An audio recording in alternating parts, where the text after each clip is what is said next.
Buenas tardes. Vamos a empezar invocando al Espíritu Santo, como hemos ido viendo en estos días, para el cuarto tema de nuestro curso de Primeros Cristianos y Nueva Evangelización. En el nombre del Padre, y del Hijo, y del Espíritu Santo. Ven, Espíritu Santo, llena los corazones de tus fieles, enciende en nosotros el fuego de tu amor. Envía, Señor, tu Espíritu, y todo será creado, y renovarás la faz de la tierra.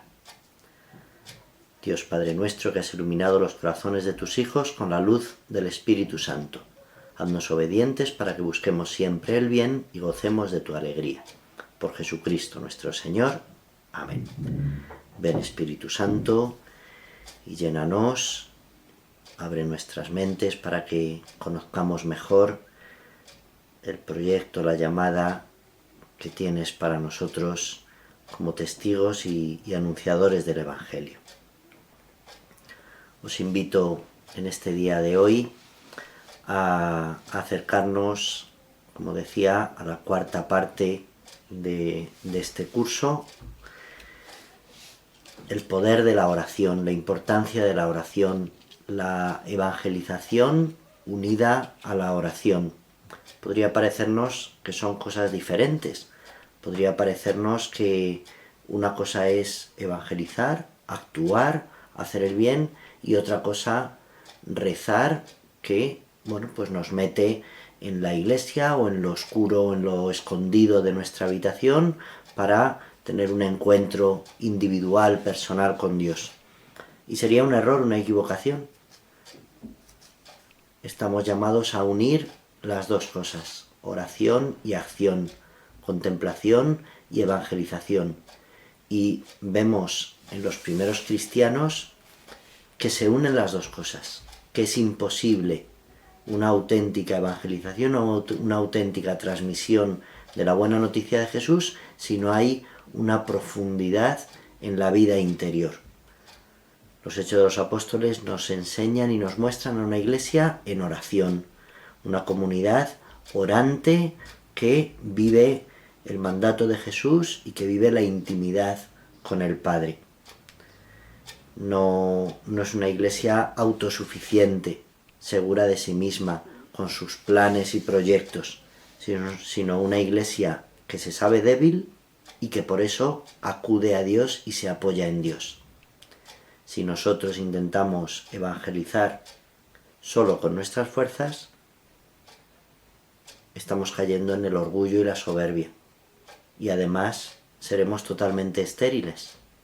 Si lo hacemos apoyados en el poder de la oración, estaremos dejando que la fuerza de Dios, que el Espíritu de Dios actúe y haga maravillas. Por eso, para los primeros cristianos es su fuerza la oración, y para nosotros lo tendrá que ser también. Rasgos, características que encontramos acerca de la oración. En primer lugar, es una oración que espera en Dios. Es una oración que espera esa intervención divina, espera la fuerza que viene de lo alto. Ya en el primer capítulo de los Hechos de los Apóstoles encontramos a la primera comunidad cristiana en oración, haciendo lo que Jesús les había dicho: esperad en Jerusalén a que se cumpla la promesa del Padre. Recibiréis el Espíritu Santo y seréis mis testigos. No están solo encerrados por miedo a los judíos, que sí, por el peligro que podía haber, que sí, porque ellos mismos se sentían incapaces, eran débiles, pero están encerrados porque están rezando, están pidiendo ese Espíritu Santo, que será el que les revista de fuerza. Están orando desde su propia pobreza. Los 12, con María, algunas mujeres y otros hermanos, perseveraban en la oración. Dice el versículo 14 del primer capítulo de los Hechos de los Apóstoles. Perseveraban en la oración. También nosotros, individualmente y como comunidad cristiana, y con la Virgen María, perseverar en la oración. Solo si en la oración nos abrimos a ese regalo que nos viene de lo alto, entonces podremos ser auténtica iglesia evangelizadora. A veces no tendremos respuestas para todo, ni podremos solucionar todos los problemas del mundo, que no podemos. Pero Cristo no quiere una iglesia de superhéroes. Cristo quiere que nos abramos a esa inundación del Espíritu Santo. Y solo lo podemos hacer en oración. Rezar esperando el don de lo alto. Otra característica es que es una oración también en los momentos de dificultad, también en la persecución. ¿Cuántas veces nosotros ante dificultades, que quizás no persecuciones, pero ante dificultades, pues nos planteamos cómo responder, nos planteamos qué medidas tomar, nos planteamos qué acciones? En el capítulo 4 de los Hechos de los Apóstoles, os invito a leerlo, encontramos esa oración. Pedro y Juan han estado predicando, han sido detenidos por el Sanedrín, han sido juzgados, han sido amenazados, incluso son azotados. Y ellos tienen muy claro y deciden que hay que obedecer a Dios antes que a los hombres, que no pueden callar lo que han visto y lo que han oído. ¿Y cómo reaccionan ellos mismos y la comunidad cristiana? Rezando. En el final del capítulo 4, a partir del versículo 23, leemos en los Hechos de los Apóstoles: cuando quedaron libres, Pedro y Juan fueron a los suyos, a la comunidad, y contaron lo que les habían dicho los sumos sacerdotes y los ancianos. Les han prohibido predicar y les han azotado. Ellos, toda aquella comunidad cristiana, al oírlo, pues en vez de ponerse a poner verdes al Sanedrín, a plantearse buscar un abogado para denunciarles, a decir, venga, vamos a huir, o vamos a... Ellos, al oírlo, con un mismo espíritu, levantaron la voz hacia Dios y dijeron: Señor, tú que hiciste el cielo y la tierra y el mar y todo lo que hay en ellos, que mediante el Espíritu Santo, por boca de David, tu siervo, dijiste: ¿para qué se embravecieron las naciones y los pueblos maquinaron necedades? Se presentaron los reyes de la tierra y los jefes se juntaron contra el Señor y contra su ungido. Pues se juntaron de verdad en esta ciudad contra tu santo Hijo Jesús, Herodes y Pilato, los gentiles y las tribus de Israel, para hacer lo que tu mano y tu plan había determinado. Pues bien, Señor, oración, fíjate en sus amenazas y concédenos exponer tu palabra con libertad. Extiende tu mano para que haya curaciones, pruebas maravillosas y portentos gracias al nombre de Jesús. Esa es su oración, esa es su petición. Y cuando acaba la oración, ¿qué ocurre? Tembló el sitio en el que estaban reunidos y se llenaron todos del Espíritu Santo y exponían la palabra de Dios con libertad. Se produce otro Pentecostés, otra venida del Espíritu Santo, que les hace capaces de algo que los desborda, de algo que es peligroso. Están revestidos en su pobreza de la fuerza que viene de lo alto. La persecución no impide la acción de la Iglesia, siempre y cuando se apoye en el poder de la oración. Sin la oración, ¿qué nos ocurre? Nos desanimamos, nos sentimos derrotados, las dificultades nos deprimen, y en cambio con la oración entendemos que detrás de todo eso, incluso de lo malo, que Dios no lo quiere, pero está el plan de Dios que se va cumpliendo y se va desarrollando, y recibimos esa fuerza de Dios. Es en nuestra debilidad la acción de Dios. Otro aspecto de la oración que aparece en los Hechos de los Apóstoles, a la hora de tomar decisiones importantes. Antes de decidir, aparece en los Hechos de los Apóstoles que los primeros cristianos rezaban. ¿Cuántas veces nosotros lo hacemos al revés? Primero decidimos y luego vamos a Dios diciéndole, Señor, es equivocado. Primero hay que rezar, primero hay que invocar, primero hay que poner pues nuestras dudas y nuestras incertidumbres en manos de Dios. En el capítulo 1 de los Hechos de los Apóstoles, versículo 24, cuando deciden que hay que sustituir a Judas para que se mantenga el número de los 12, pues se ponen en oración para pedir al Señor que les muestre a cuál ha elegido. No son ellos los que eligen, sino Dios mismo el que elige. Cuando en Antioquía estaban rezando, el Espíritu Santo les inspira para que a Bernabé y a Saulo los envíen a la primera misión, capítulo 13 de los Hechos de los Apóstoles, para discernir cuál es la voluntad de Dios, para dejarse guiar por Dios incluso en cuestiones que ni podían esperar. En el capítulo 10 aparece ese pasaje de que el apóstol San Pedro evangeliza a un romano, al centurión Cornelio, a un pagano. Bueno, pues ahí aparece la oración. Pedro tiene sus reticencias. No es lo propio, no es lo que toca. Pero en la oración Dios ilumina a Pedro. Pero es que en la oración Dios ilumina también a aquel centurión romano. Y le hace desear y le hace llamar a Pedro para que venga a anunciar la buena nueva. La oración allana el camino del que tiene que evangelizar y del que es evangelizado. Por eso, un catequista tiene que rezar mucho por sus catecúmenos. Tiene que rezar antes de darles la catequesis.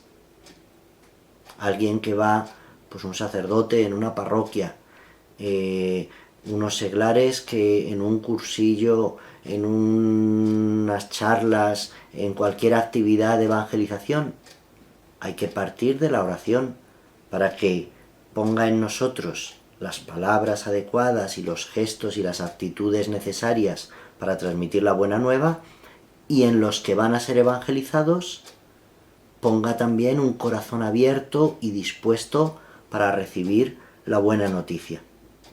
La oración en el que evangeliza y en el que es evangelizado. La oración también aparece en los Hechos de los Apóstoles para cumplir una misión. La oración para la misión. Cuando decíamos antes Pablo y Bernabé son enviados, pues rezaron, ayunaron y los impusieron las manos y los enviaron. Cuando a los primeros diáconos se les confía esa misión de atender a los necesitados de la comunidad de Jerusalén, rezaron, invocaron al Espíritu y les impusieron las manos.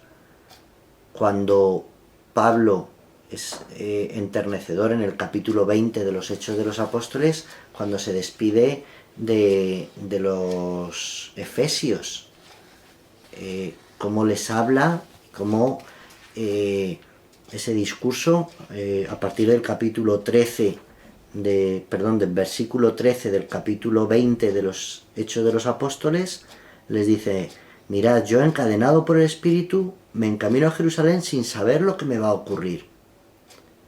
El Espíritu en todas las ciudades me asegura que me aguardan cadenas y tribulaciones, pero no considero mi vida digna con tal de poder terminar mi carrera y el ministerio que recibí de Jesús, dar testimonio del Evangelio. No veréis mi rostro nunca más. Estoy limpio de sangre de todos. Tened cuidado de vosotros, cuidad del rebaño que el Espíritu Santo os ha confiado. Habrá entre vosotros lobos feroces, pero velad, acordándoos que no dejé de avisar con lágrimas a cada uno. Y después de decir esto, están tristes porque se despiden, porque no van a volver a verle. Puestos de rodillas todos, rezaron. En la despedida, en el dolor, en las situaciones que les vienen, se ponen en oración, se ponen a las manos de Dios, a lo que Dios quiera. pues también nosotros a la hora de empezar cualquier tarea, a la hora de enviar, a la hora de suscitar colaboradores, a la hora de cumplir la misión que se nos ha encomendado, tenemos que dejar que esa misión esté vivificada por la oración.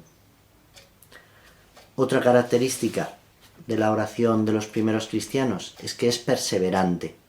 ¿Cuántas veces nosotros nos cansamos? No, es que he estado rezando, pero ya me he cansado, es que ya he pedido mucho, pero ya... Bueno, perseveraban en la oración. Cuando en los Hechos de los Apóstoles, en el capítulo 1, en el capítulo 2, aparecen esos resúmenes de cómo era la vida de la primera comunidad, se dice que lo tenían todo en común, y se dice, y perseveraban en la oración. Oran las personas y oran las comunidades. Ananías, cuando va a ver a Saulo, que ha quedado ciego en el camino de Damasco, Saulo tiene una visión de un tal Ananías que estaba rezando, y le impone las manos y le da la vista. San Esteban, cuando es apedreado, invoca a Dios, invoca al Padre, muere en oración. Antes de hacer cualquier milagro, pues Pedro, los apóstoles se ponen de rodillas y rezan. Cuando están encarcelados, Pedro, Pablo y Silas rezan. Y no es siempre una oración de pedir, es muchas veces una oración de alabanza, es una oración de acción de gracias, es una oración de proclamar la grandeza del Señor, como hace la Virgen María en el Magnificat.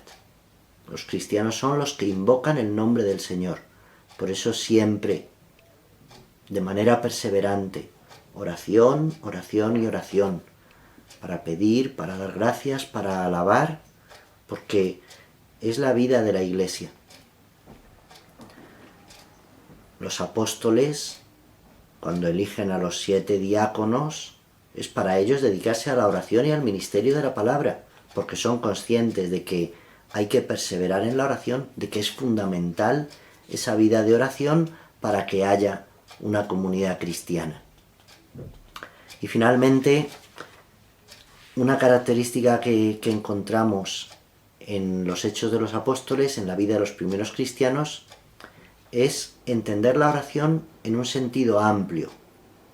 No es solo oración cuando yo cojo mi Biblia y me pongo a meditar, o cuando yo rezo el rosario, o cuando yo estoy pidiendo. La oración va unida a la fracción del pan, que es la Eucaristía. Perseveraban en la oración, en la fracción del pan y en la enseñanza de los apóstoles. Cuando vamos a misa es el acto por excelencia de oración, el modelo de toda oración. La actitud en la misa debe ser de oración. No es individual, es comunitaria. Por eso, por ejemplo, los gestos pues no son los que a mí me da la gana, sino son los que la liturgia de la Iglesia nos indica, porque es en comunidad. Es que yo ahora me pondría de rodillas, o yo ahora me quedaría sentado, o me quedaría de pie. Bueno, salvo una situación de lesión o de enfermedad, no es lo que a mí me gustaría, sino que toda la asamblea en este momento reza de arrodillada, toda la asamblea en este momento reza de pie, o toda la asamblea en este momento reza sentada. Y es algo comunitario, pero es oración juntos. Ahora nos obligan, con esto de la pandemia, pues a estar a 1 metro o 1,5 metros de distancia. Bueno, pero espiritualmente unidos, porque rezamos unidos. Cristo es el pan de vida. Celebraban esa fracción del pan en las casas, en esos lazos de familia alrededor del cuerpo y la sangre de Cristo. Lo celebraban el primer día de la semana, el sentido del domingo, el sentido de unirnos a los demás en el día del Señor. Fundamental y clave, no perder ese domingo, ese sentido de la misa del domingo, y también, si es posible, pues entre semana. Y además de estar unida a la oración, a la fracción del pan, está también unida al ayuno en muchos de los textos de los Hechos de los Apóstoles. Cuando rezan, cuando piden esa luz de Dios, cuando piden esa ayuda de Dios, ayunaban. Qué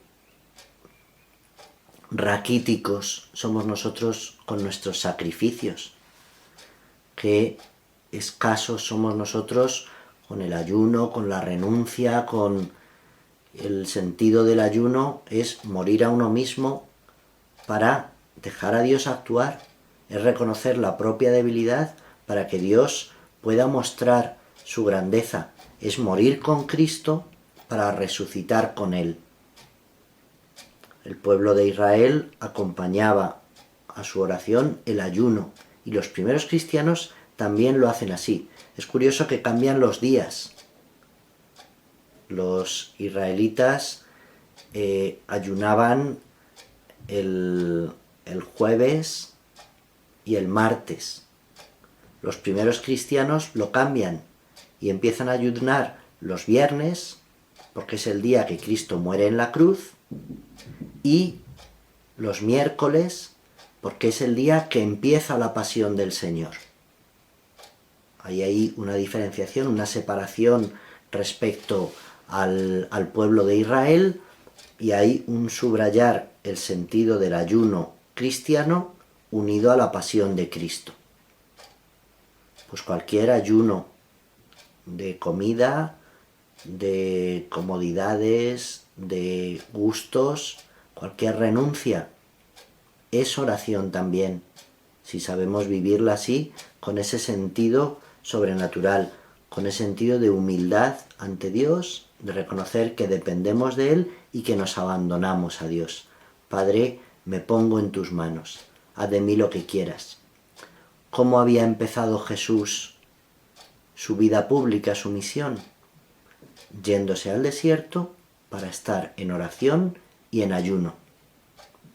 La evangelización, la nueva evangelización a la que San Juan Pablo II nos invitaba y los demás papas posteriores pues también han insistido y han recordado, tiene que estar naciendo de la oración, del ayuno, de la fracción del pan, de la Eucaristía. Una iglesia que reza, que intercede, que es mediadora. Una iglesia que no reza no puede nada. Una iglesia que no reza no hace milagros, esos milagros de llevar el poder de Dios. Y en cambio, la oración nos hace capaces de cambiar los acontecimientos, nos hace capaces de llevar ese timón de la historia, como termina el capítulo del librillo que vamos siguiendo, con la frase de San Juan Crisóstomo. La iglesia que ora tiene en sus manos el timón de la historia. Pues que el Señor nos conceda un auténtico espíritu de oración para esperarlo todo, recibirlo todo de la fuerza del Espíritu Santo y de esa manera ser testigos valientes de Jesucristo. Que la Virgen María, mujer de oración, mujer de Espíritu Santo, nos aliente y acompañe igual que acompañó a los primeros cristianos.